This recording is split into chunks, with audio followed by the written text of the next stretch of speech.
Before we start, if you're enjoying these conversations, please make sure that you like or subscribe to Cleaning Up. It really helps other people to find us. Cleaning Up is brought to you by Capricorn Investment Group, the Liebreich Foundation, and the Gilardini Foundation. Hello, I'm Michael Liebreich, and this is Cleaning Up. My guest today is an old friend from the days when I used to be on the advisory group for Sustainable Energy for All. Achim Steiner, at the time, headed up the United Nations Environment Programme. Today, he's the administrator for UNDP, that's the United Nations Development Programme. He joins us here today to talk about their initiatives on climate and energy. Please welcome Achim Steiner to Cleaning Up. So, Achim, thanks so much for joining us here today. Good to be with you, Michael. Thank you. Now, it looks like you are in a plush office. Is that somewhere in New York? Very modest office, but with a fantastic view over the East River and on a sunny day in New York. So from that point of view, no complaints. The way we always start is I'm going to ask you to describe what you do in your own words, partly because if I try, I'll just mangle it and get it wrong. So give us the thumbnail sketch. Well, in my current position, I am what is referred to as the administrator of the United Nations Development Programme, essentially the head of the organization, an organization that is at the center of the UN's development system, which is well over 30 agencies, funds, and programs, amongst them UNICEF or the ILO or the WTO. We are the agencies that essentially work in the name of the UN across the world with countries on addressing major challenges. And UNDP emerged out of an era of aid financing in the 60s and has always been at the center of the UN's development system over the years. Today, I have the privilege of leading a team that consists of about 22,000 staff working in 170 countries around the world, focused on basically all the major development choices and themes that countries need to confront, whether it's poverty, inequality, digitalization, energy transitions. That's our daily work across the world. Very good. And now the UNDP is the largest of those agencies. Is that right? In terms of a presence on the ground across the world, yes. I mean, there are some entities that have higher financial turnover. Some may have more staff. But in terms of being the UN's development presence on the ground, yes, we have the strongest footprint. And in terms of just the financials, sort of the numerical metrics, the dollars, how much are you, and then we need to get on to whether you're spending it, investing it, giving it away, but what are the numbers, and actually then what is the model for dispersing it? Well, essentially, our financing has always been not that of an international financial institutions. We are not in the business of lending countries money. UNDP is the platform on which wealthier countries essentially invest financing in the form of grant, technical support to countries that are in the midst of their development process. So last year, in the year 2022, UNDP had the highest turnover in 10 years, delivery, as we call it, in terms of funds expended through projects, programs, support of around $4.8 billion for 2022. But what is very significant is that over the years, particularly as ODA, i.e. development assistance, is increasingly focused on least developed countries, we have seen many more countries, middle income, upper middle income countries, retain UNDP services. So over 25% of our total financing is in fact developing countries paying to have UNDP as an advisor, as a partner in implementing programs in their countries. So this is also part of the equation, let's say, of the financing of UNDP.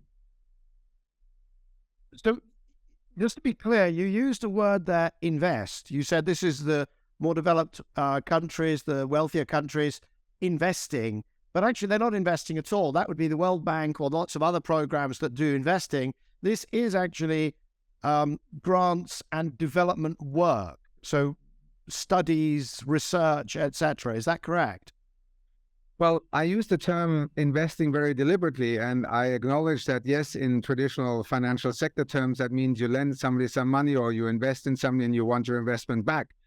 This is a different form of investment. This is co-investing in poverty eradication, in greater resilience to pandemics. It's essentially the promise of development cooperation of our age. It's not development aid anymore. It's not charity.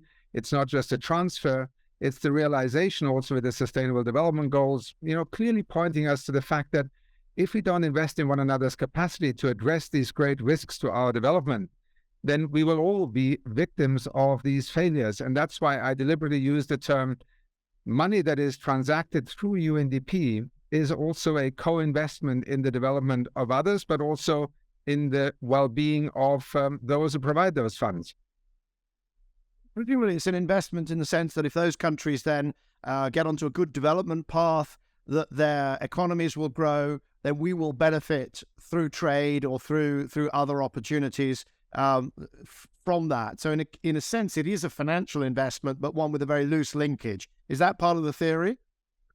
Yes, and the return on investment arises not in the repayment of the loan or the interest. It arises in greater global security, human security, or let's touch on the topic we will spend some time no doubt discussing today, energy transitions. If you want to help the world move onto a low carbon net zero path on emissions, then enabling poorer countries to accelerate that transition faster is actually both of benefit to the developing country, but equally to the wealthier countries who, as we all know, have traditionally been the major emitters of CO2.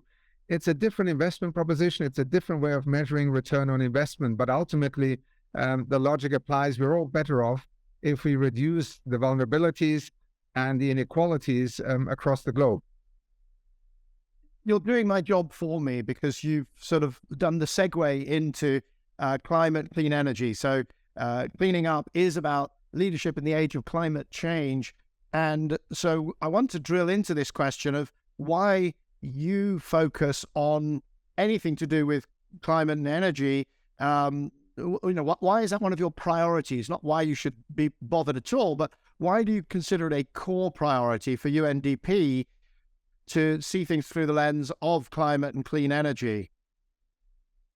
Well, first of all, as the UN's development program, I don't think I have to explain in great detail that essentially climate change is a major threat to development, whether development that has already been achieved or future development in countries across the world. So any development agency that does not take climate change seriously as a variable in thinking about the future of development is essentially abdicating its responsibility. And already my predecessors, but I have particularly in the last few years also try to bring the climate change challenge into the center of UNDP's work, not through the narrow lens necessarily of carbon emission reductions, but rather on pathways towards access to energy, but access to clean energy, the financing of energy transitions that are part of a natural logic of development progress. But let me also go back to the fundamental realization that we still live in a world where 1 out of 10 people don't have access to electricity. Many of them in the African continent, but also in other parts of the world, well over 700 million people. Access to electricity, access to clean electricity is part of a development mandate that we take extremely seriously in UNDP. And if you take the Sustainable Development Goals, we have an SDG 7 on energy, and we have an SDG 13 on climate change. In UNDP, you can run an SDG 13 project or an SDG 7 project. In fact, we're doing the same thing. And that's part of that integrated logic that in helping poor people have access to electricity, the number one driver of development progress for not just the last 200 years, but actually for thousands of years in different forms, is actually at the heart of also addressing development deficits. But we have a race against time. And this is why in our current strategic plan, we made a commitment to try and contribute to 500 million people gaining access to clean and affordable electricity. It's a fundamental development commitment, and it's a fundamental realization that the energy systems of the future have to be decarbonized. Let me push on that because your mandate is development, right? There's a clue in UND, the D is development, right? And if you are in any way slowing down the access to reliable electricity or indeed to other forms of energy that might be used in industry, but if you're in any way slowing that down, surely you are going against your mandate. And, there are those that would say all of this stuff is irrelevant. These 700 million people without access to electricity, you could give them all access to electricity. It would make no difference whatsoever meaningfully to climate because they're still poor and won't use much. And what you should be doing if you want to help on climate is all about the rapidly developing countries, that a few of them, China, India, Indonesia, Malaysia, a few others, that those are the ones that could move the dial. But for those 700 million with no access to electricity, I mean, what are you doing trying to get them to renewables and all this? Is a distraction, surely.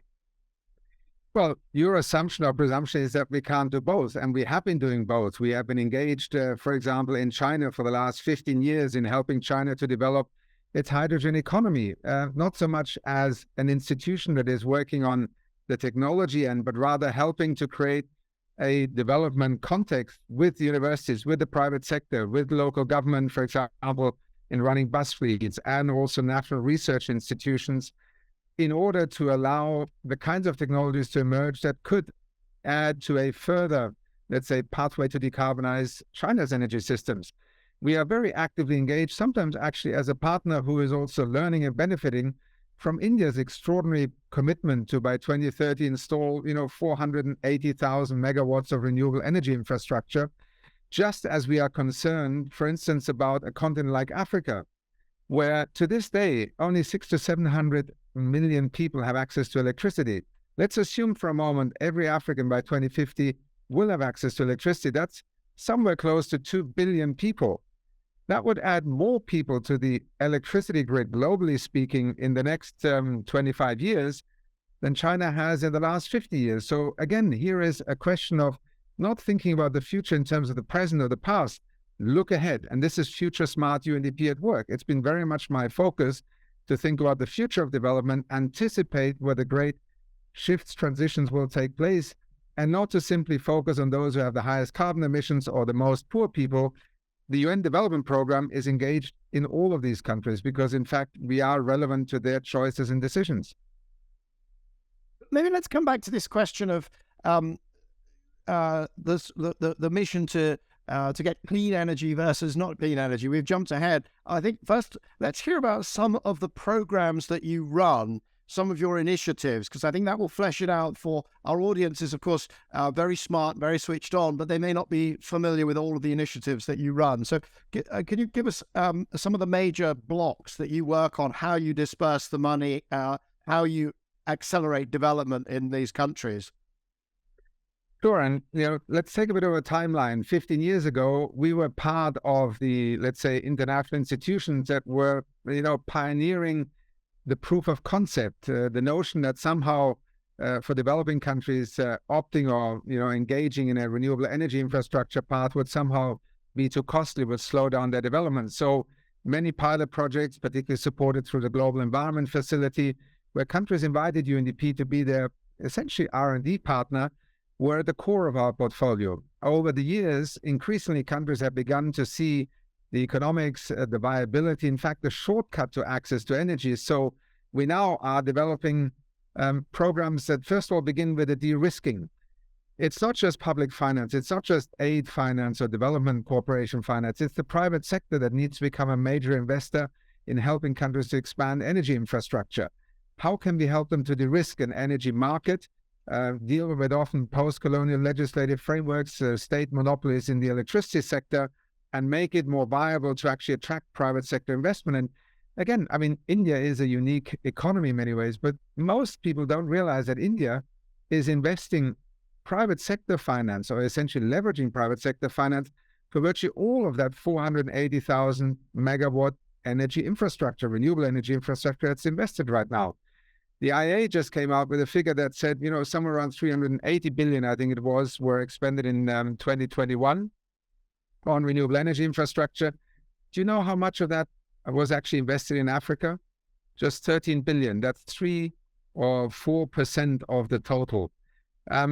That's, in a sense, the challenge we face. We need to look at the developing world. We need to figure out how to, first of all, de-risk the investment environment, to pilot the kinds of renewable energy solutions that may emerge. And let's be clear, there are many. There is geothermal, there is solar, there is wind, there is hydrogen. The possibilities are expanding, the cost per unit kilowatt hour coming down. We now get to a point where we need to attract significant investment capital. Part of it is also to, help countries to address energy poverty. No country will escape poverty if most of its citizens don't have access to electricity. So a new program of UNDP is now working with mini grids across 21 African countries. Do you know how many people could potentially benefit from having access to electricity if these programs are invested in? It's roughly $60 billion it would take over the next 5 years. 265 million people.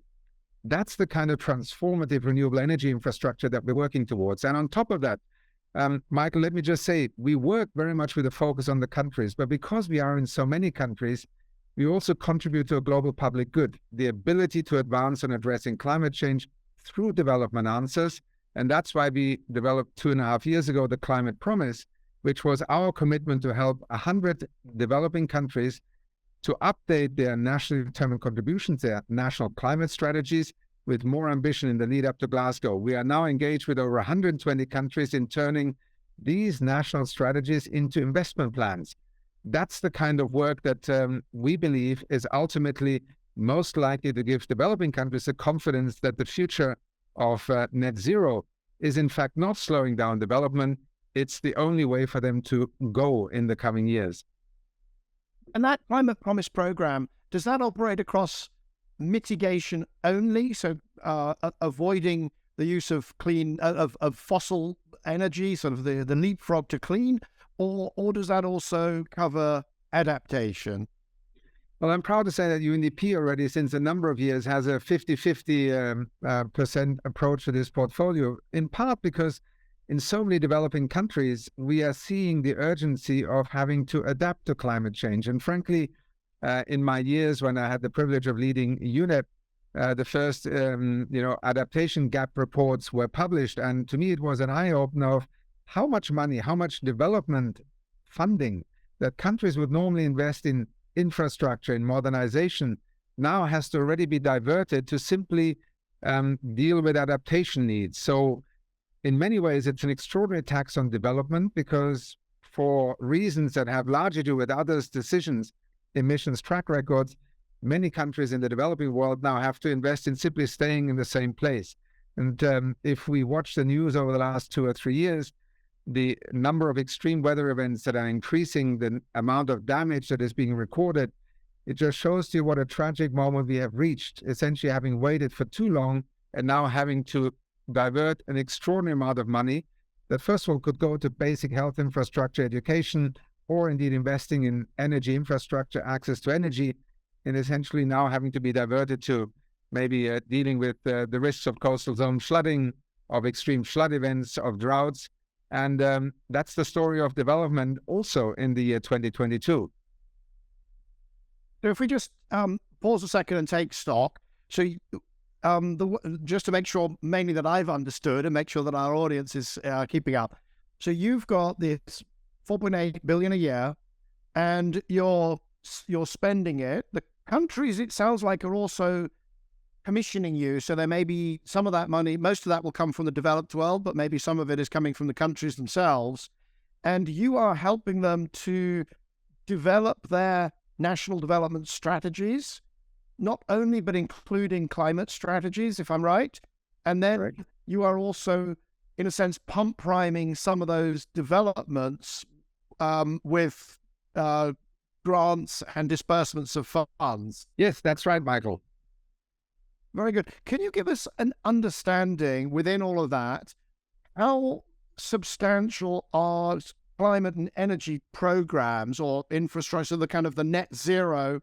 Is that half of what you do? Does it touch everything that you do? Is it a separate set of programs? No, I would say in terms of a portfolio right now, it's maybe between a quarter and a third of our work. Obviously, it varies from year to year. I mean, we have a very broad portfolio. And sometimes, the work that we currently do on sustainable finance is very often linked also to the climate and energy questions. So the integrated national financing frameworks that UNDP is supporting in 86 countries right now, which are helping countries through coming out of the pandemic and in the current economic crisis facing recession, is helping them to prioritize, for instance, how to use public expenditure, where to look at blended finance. That work obviously immediately translates also into changing the conditions, the framework conditions for investment in renewable energy. In some countries, we are also advising the just energy transition partnerships Sometimes the financial volume may not reflect the significance of our engagement because our work can often involve advisory work. And we are also looking, for instance, right now in terms of the debt problem that is of ever greater concern to us.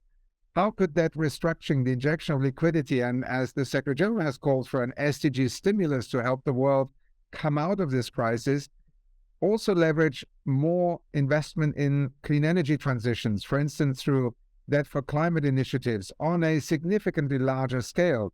And you will remember that, in some parts of the world, the energy infrastructure will grow exponentially. Take the African continent in the next 20 years.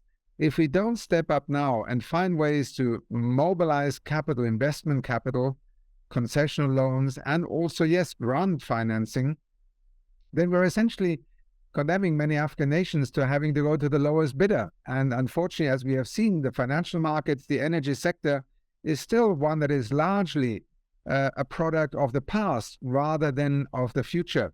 And it is these kinds of inertia factors that we're also trying to address with multiple approaches to our policy advisory work. The energy, absolutely, as I'm hearing it, then energy, very core to your programs.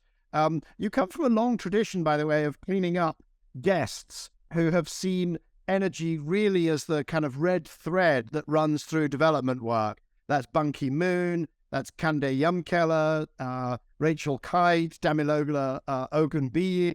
And in fact, you have another role which really, in a sense, cements that position, to my view, which is that you are also co-chair of something called UN Energy with Damilola. Can you talk to me about UN Energy? Well, within our UN family of agencies, funds, and programs, which, are well over 30 different entities, there are some who have a very direct engagement in energy access to electricity, but then there are many who also work in essentially the consumption end of electricity or in opportunities to change investment decisions. Take the health sector, working with WHO, for instance. We are looking at the whole health infrastructure and how it can be a part of making that transition to net zero. Sometimes it's looking at the large-scale hospitals infrastructure. At other times, it's, for instance, with the Global Fund, we have inserted into our work to support countries in gaining access to antiretroviral drugs, for instance, a component to solarize rural health centers, improving the cold chain, creating more access to electricity in these very remote areas, and allowing the new digital data frontier to become part of managing the health system, or because the installation of relatively cheap photovoltaic panels suddenly connected these remote health centers to a national health system.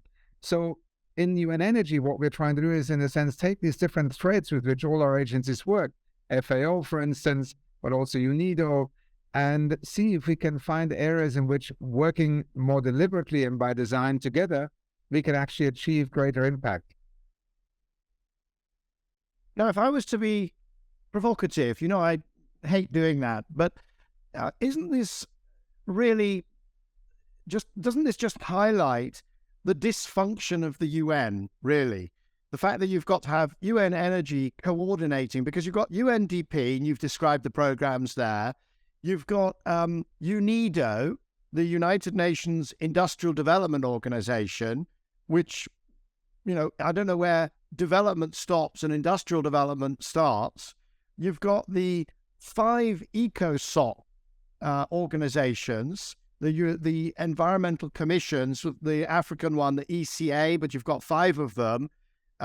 You've got UNSE for All, so that's Damilola's organization, formerly run by Rachel Kite, and before that, Kande Yamkela. You've got the WHO, you've got the Food and Agricultural Organization, you've got UNEP, which still, you go to the UNEP's website and it says UNEP, the UN environment supports developing countries to improve energy efficiency and increase their use of renewable energy. So they're doing the same thing as you. You've got UNICEF, a brighter life for every child with sustainable energy. You've got the World Bank. You've got the Global Environment Fund. We had Naoko Ishii on the show. Everybody's working on the same thing. And then you've got UN Energy trying to coordinate it all. It's hopeless, isn't it? I would say the contrary, Michael. I mean, either you believe that energy is relevant to every single sector and every aspect of human activity on the planet. So why wouldn't a food and agriculture organization embrace the challenge of how food and agriculture, through energy transitions and decarbonizing the energy systems that are driving, for instance, the production of grains or of livestock, should be part of this? I mean, I would say the opposite. Now, I'm not saying that this is necessarily, the Philharmonic Orchestra with one conductor moving in, delivering one set piece. But the fact that industrialization, the health sector, the agriculture sector are in need of reflecting on how in their particular economy of working, they should also look at the centrality of energy and of decarbonizing our energy systems, I think a priori is actually a good sign. And it's actually a sign of the success of 20, 30 years of not just having a United Nations Environment Program, for instance, running around the world and saying, we need to rethink our energy systems. And everybody's saying, oh, but economic development prohibits that. It's too expensive. It's not accessible. I was head of UNEP for 10 years. A central piece of the work that UNEP did then was to tackle this issue of the transition towards a green economy. You remember the kind of arguments that we had to deal with 10, 15 years ago, that this was all science fiction. Well, today we live in a world where not only is everybody taking climate change seriously, we're also going back to fundamental decisions, which it's not just about reducing carbon emissions, it's about how to keep the lights on, how to connect 700 million people without lights and access to electricity so far, while also looking at urban transitions, industrialization in a different mode. Now, far be it from me to say that everybody at the moment is working in unison, because we have all had steep learning curves. We are bureaucracies, just like in every government and even in large companies. But frankly speaking, the fact that we have UN Energy is not some superstructure, because the other option is we create yet another energy or yet another agency in the UN called the United Nations Energy Organization.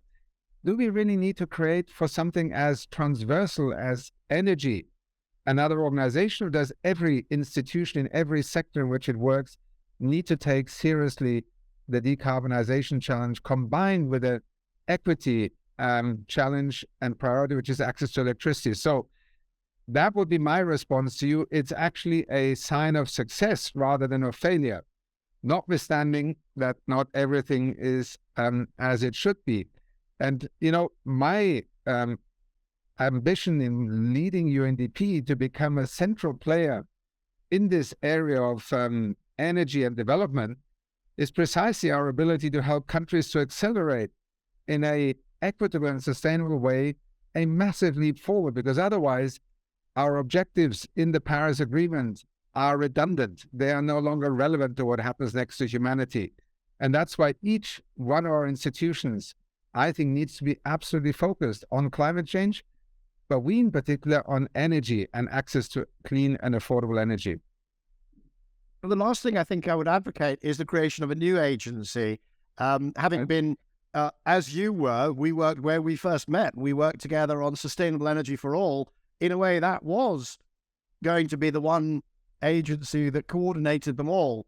And part of the problem with the UN system, of course, is that you can never get rid of an agency. So unlike the CEO of a company, the Secretary General can't just say, right, you 6 people, you now all report to Achim, because he knows what he's doing. But my question is, that would be the days. It's not yet here.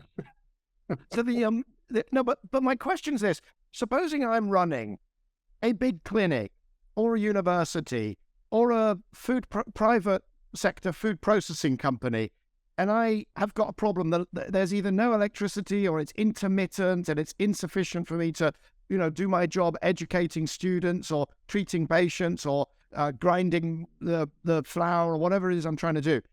Who do I talk to? There was this question about, I think, when it came to foreign policy, what's the one telephone number in Europe that the US president wants to be able to call?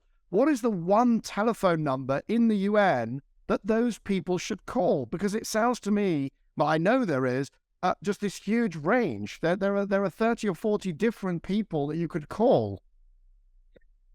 Well, the simple answer is they still haven't figured out that one phone number for international geopolitics and security. So maybe it's an elusive desire in a world of many different opportunities. But let me give you two more practical answers. First of all, much of our work is actually to create that phone number within the country.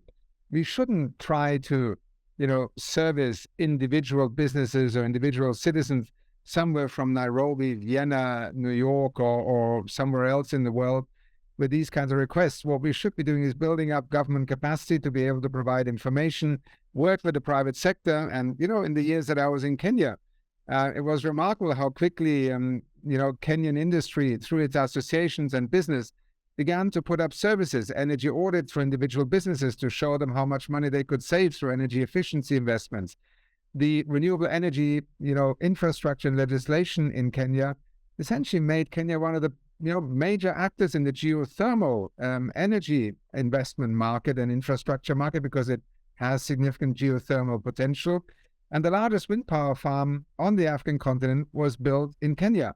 These were products of very deliberate collaboration and partnership led by Kenya, and therefore the phone number should be in Kenya first of all. But if you're looking for a UN phone number at country level, we have a United Nations Development System. We have a resident coordinator. You can call the UN resident coordinator, and you can call the UNDP. Or if you're in the Ministry of Industrialization, you can also call the UNIDO representative.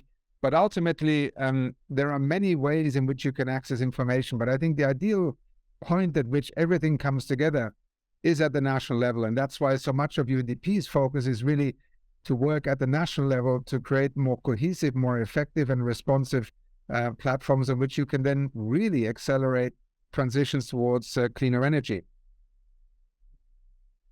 Now, I've got two other topics that I want to raise in the time that we have remaining.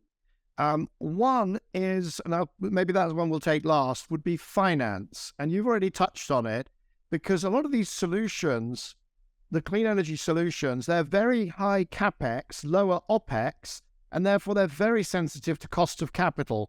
And the developing world has got a problem of higher cost of capital. So let's come back to that one, because I just want to push on one other first, which is you've got this program called the Climate Promise, right? And we're all concerned about climate change, particularly, by the way, in the capitals of the Western world, and particularly amongst younger people in the capitals of the Western world, particularly, by the way, in Europe. And we are setting a bunch of priorities that may not be the priorities always of the client countries of the developing world. Now, I'll give you an example. We had Alain Ebobisse, and he is the CEO, you may know him, of Africa 50. It's an infrastructure fund backed by around 24, 25 African countries. And I asked him, this was before the Glasgow COP26, what he would consider success. And what he wanted to see was what he calls a balanced approach. He said, we've got climate targets, we've also got development goals, and we want to massively invest in renewables, but also look at ways we can support natural gas. Because, of course, we in the West have got gas already to keep the lights on when there's no wind and no sun, but that is not in place in Africa, in many of the lesser developed countries. And he was essentially begging for help to actually develop that part of the energy space. But of course, that doesn't sound right. And we have also Bill McKibben came on this show, and he said, no, that is rich elites want business as usual, and we should not be doing that at all. We should only be funding the new clean stuff. And he called Alain Ebobisse's demand for fossil, he called it colonial plans, is what he called it. So are you promoting colonial plans, prioritizing clean energy, or are the colonial plans the ones that are promoting gas? Well, to be very frank, I don't find myself in that framing in the first place. I think where we began, and let's take the Climate Promise as an example. Why did we step forward with the Climate Promise? Because essentially what we were saying to developing countries, there are so many demands. You have signed up to the Paris Agreement. Every time you go to a climate COP, you're expected to deliver more ambition, and in return, you're supposed to get more financing. So far, that equation has been singularly to the disadvantage of developing countries. Let's be very frank.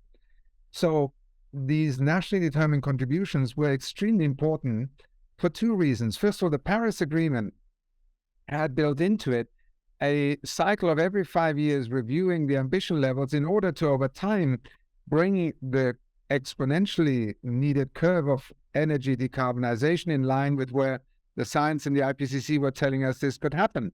The NDCs were the tool for that.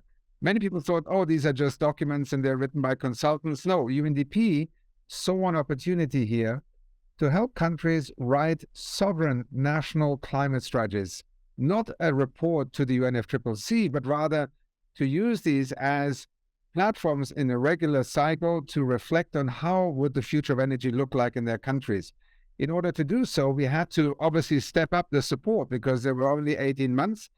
We made a commitment to 100 countries, 120 ultimately engaged us with other partners also in looking at these NDCs. So first of all, UNDP's commitment is one to national sovereignty being critical in actually not having somebody lecture others about what they should do, but countries with a very clear-eyed view looking at the future of their energy system.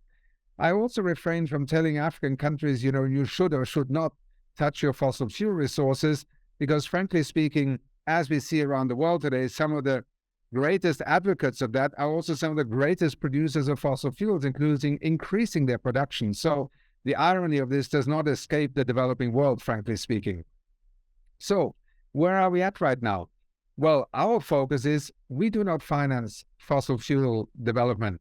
We believe a country has the right to do so if it, in a very mature global investment economy, wants to sell its oil and gas rights to international developers, often at a horrendously bad deal, frankly, of what actually comes back to the country, then it's right to do so. Our role, our focus has been to show the superior economics, the actual timeline of being able to, particularly in a country where many people don't have access to electricity, to use renewables to accelerate that transition and to demonstrate that you can build a renewable energy future that is perfectly compatible with accelerated development, poverty eradication, and industrialization. Let me just remind you also that people often think that, renewable energy frontiers are only being pushed in the so-called developed world. That's not at all the case anymore. I was last year in Uruguay. I was astonished at how this country had made a transition to renewable energy in excess of 95% of its electricity consumption. Kenya is now at over 90% of its electricity consumption being sourced and powered by renewables, because it actually refused to follow the advice of some of our premier international institutions, including development banks, to not invest in wind, in geothermal, and now solar. And I mentioned India and China already. So we need to rethink this whole view that somehow renewable energy is a northern-led conspiracy. What is unfortunate is that many developed countries are, in a sense, constantly pushing developing countries to decarbonize their energy systems, but are not willing to co-invest.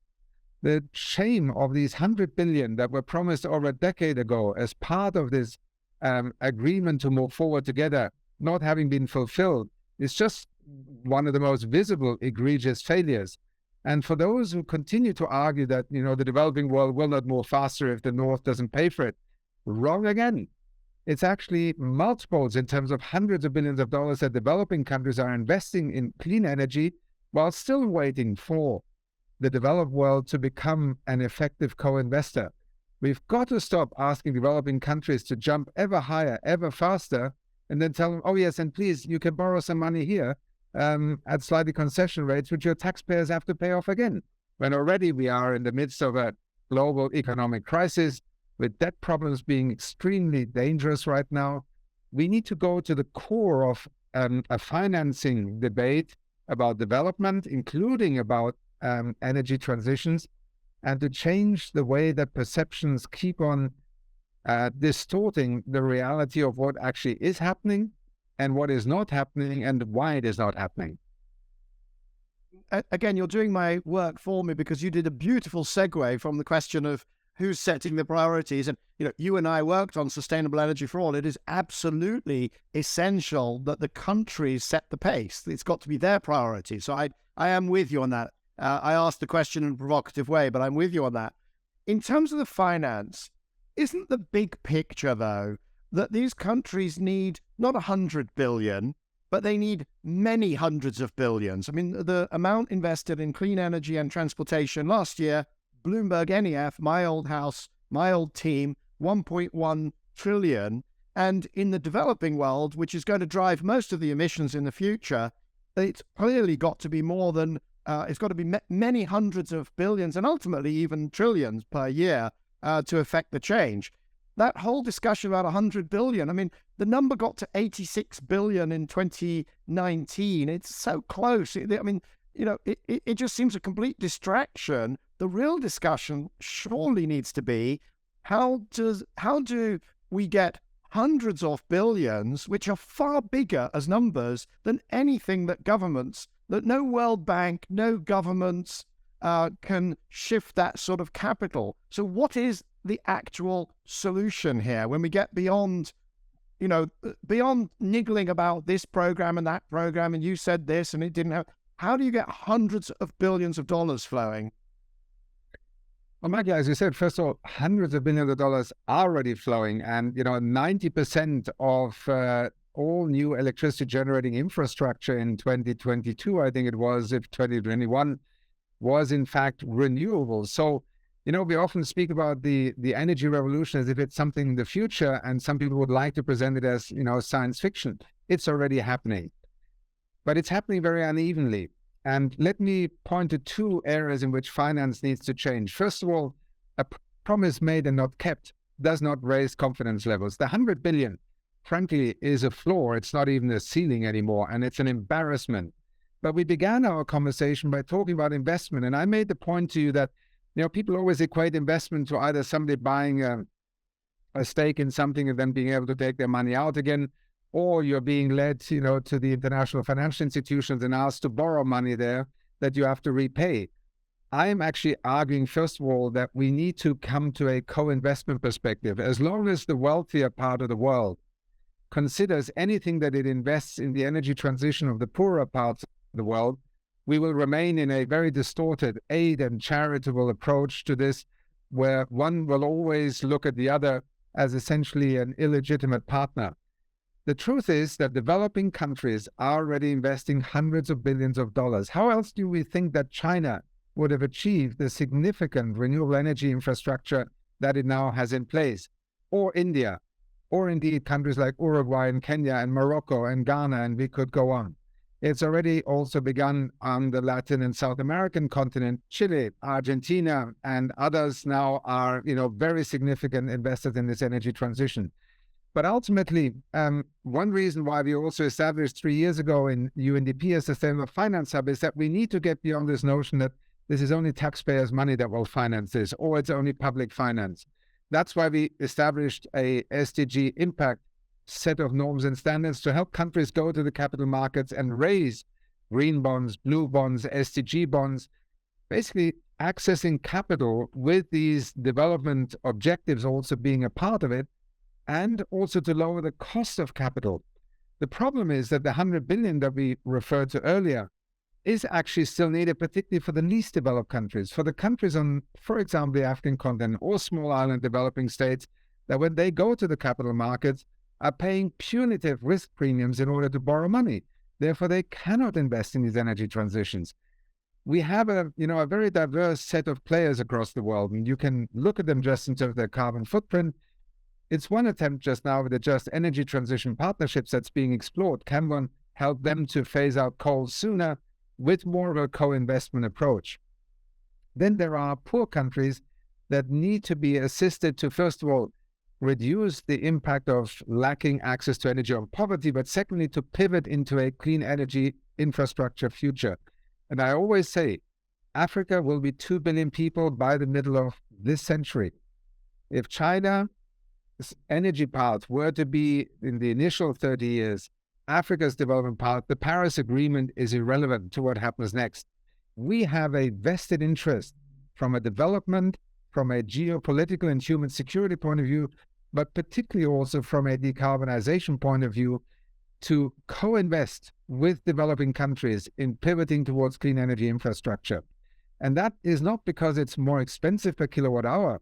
It's because access to capital, which in renewable energy infrastructure you need more upfront, is simply so expensive. So I can give you another 10 reasons why finance is fundamental to actually being able to move forward with the Paris Agreement alive.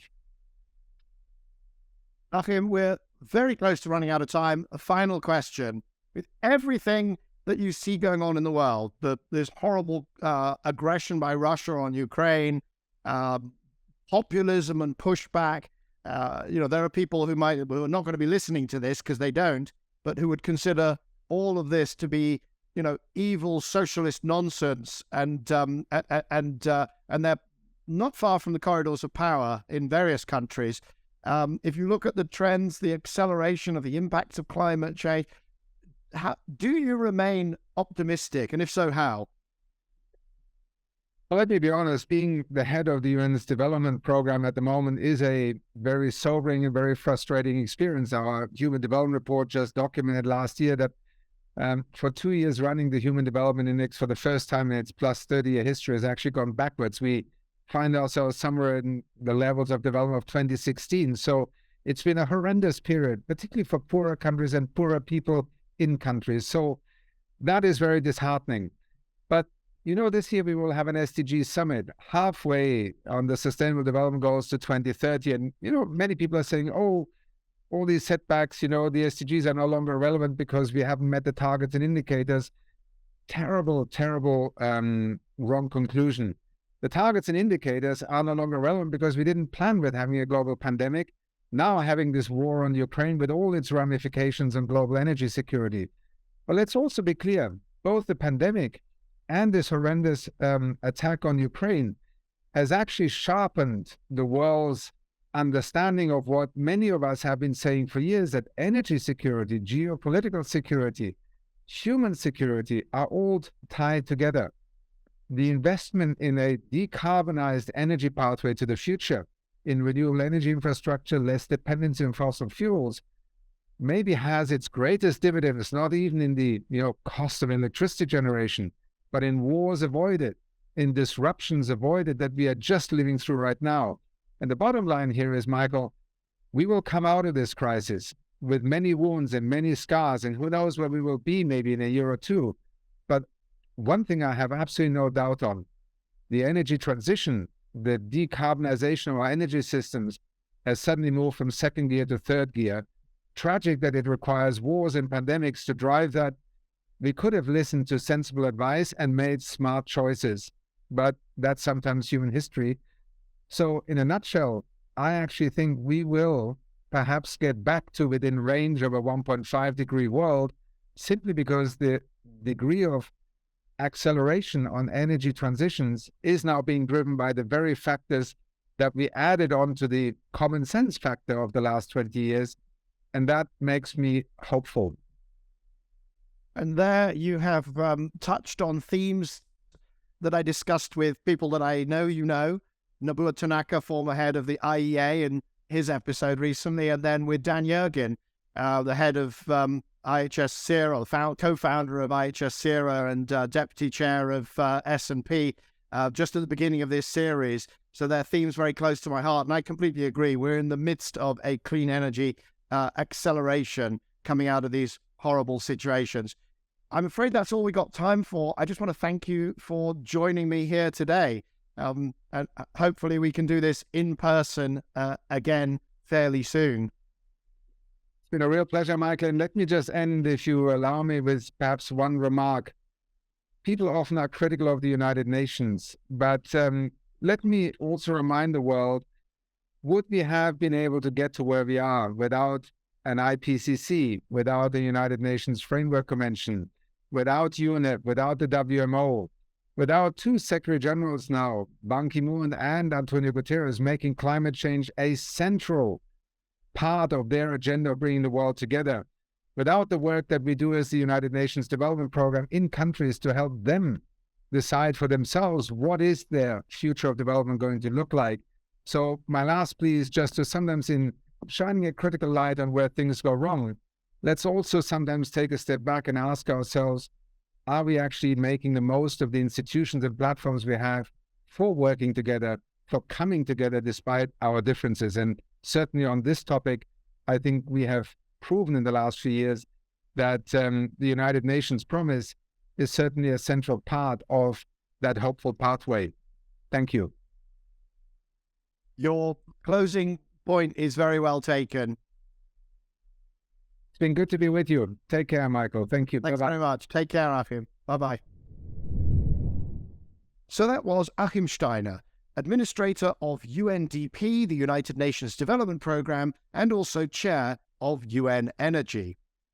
My guest next week is Dr. Anika Khan, and she's a research fellow at the University of Manchester into fusion. We'll be talking about the recent fusion energy breakthrough at the Lawrence Livermore National Labs and the implications for all things energy. Please join me at this time next week for a conversation with Dr. Anika Khan. Cleaning Up is brought to you by Capricorn Investment Group, the Liebreich Foundation, and the Gilardini Foundation.